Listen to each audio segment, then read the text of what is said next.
Hello বন্ধুরা, welcome to সৌমিতাকে দুনিয়াস নিউ অ্যানাদার ব্লগ। আজকে বৃহস্পতিবার আর সকাল সকাল উঠেই কিন্তু আমি স্নান সেরে নিয়েছি আর এখন আমি পুজোটা করে নেব।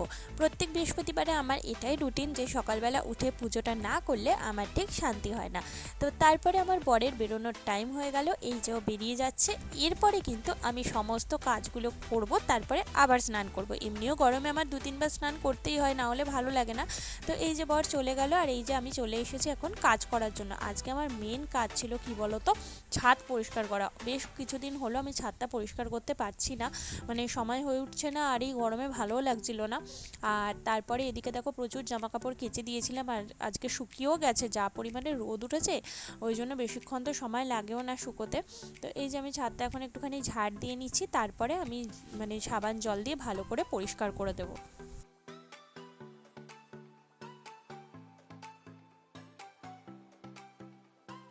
এরপরে আমি চলে এসেছি আমার গাছগুলোতে জল দেওয়ার জন্য, কারণ যে পরিমাণে গরম পড়েছে গাছগুলোকে যতই জল দিই না কেন মানে মনে হচ্ছে যেন সেই শুকিয়ে যাচ্ছে, পুড়ে পুড়ে মতো যাচ্ছে, এত রোদ।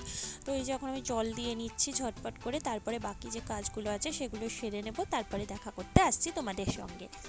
সব কাজকর্ম কমপ্লিট করে আমি স্নান করে নিয়েছি আর এখন চলে এসেছি লাঞ্চ করার জন্য। লাঞ্চে আছে ভাত, কচু শাক, এদিকে রয়েছে সর্ষে বাটা দিয়ে আর মাছ, আর তার সঙ্গে কালকে যে মৌরলা মাছের চচ্চড়ি ছিল না সেটা খানিকটা রয়ে গেছিলো, তাই ভাবলাম এটা আজকে দুপুরবেলা খেয়ে নিই।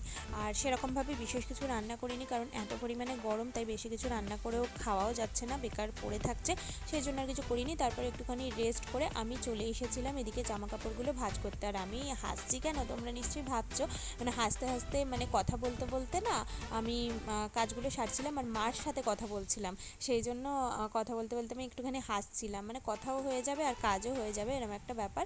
তো সেই সব কথা শুনতে শুনতে কাজগুলো করছিলাম আর তোমাদের সঙ্গেও এই কাজগুলো একটুখানি শেয়ার করে নিলাম, মানে দুদিকেই আমার সামলানো হয়ে গেল।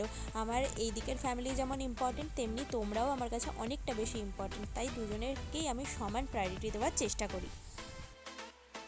সব কাজ কমপ্লিট করতে করতে ডিনারের টাইম হয়ে গেল, আর আজকে ডিনারে ছিল রুটি আর এদিকে ডিম ভুজিয়া বানিয়ে নিয়েছিলাম। তো আজকের ভিডিওটা আমি এখানেই শেষ করছি, কালকে আবার তোমাদের সঙ্গে দেখা হচ্ছে নতুন ভিডিও নিয়ে। আজকের মতো টাটা।